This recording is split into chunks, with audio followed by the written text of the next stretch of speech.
Magandang umaga, Pilipinas. Narito na po ang may gilagay na panahon ngayong araw ng Friday, 27 March 2026. Base po sa ating synoptic situation, wala pa naman po tayong namumuong low pressure area sa loob at labas ng ating Philippine Area of Responsibility.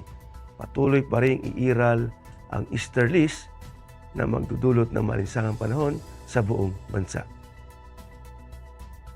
Dulot nga ng easterlies sa Luzon, Visayas at Mindanao ay makakaranas ng bagyang maulap hanggang sa maulap na papawirin na may pulo-pulong pag-ulan, pagkidlat at pagkulong.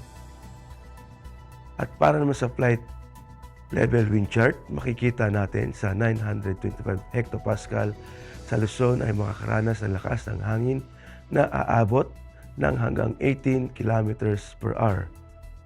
At pagdating naman dito sa 850 hectopascal, nakikita natin na halos parehos lang ang iiral na lakas ng hangin dito sa may parte ng Luzon. At pagdating naman dito sa may Visayas at sa northern part ng Mindanao, ay aabot ng hanggang 36 kilometers per hour. At pagdating naman dito sa 700 hectopascal, makikita natin dito sa may 700 hectopascal yung ridge na isang high pressure area na aabot ng hanggang sa Visayas at ang lakas ng hangin na ito ay lalakas ng hanggang 18 kilometers per hour. At pagdating naman dito sa 500 hectopascal, makikita natin yung lakas ng hangin dito sa may extreme northern Luzon na aabot ng hanggang 54 kilometers per hour. At pagdating dito sa may central Luzon, 18 kilometers per hour. At pagdating naman dito sa Visayas hanggang Mindanao, ay aabot ng hanggang 36 kilometers per hour.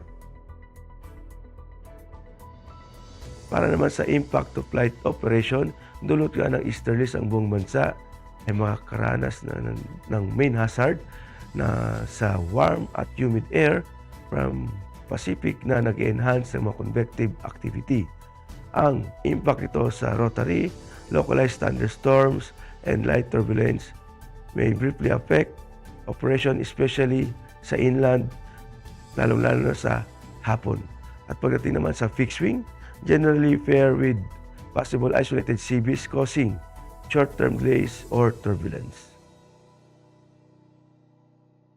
At para naman sa astronomical information, ang araw ay sisikat ng 0556 at lulubog din naman mamayang 1808.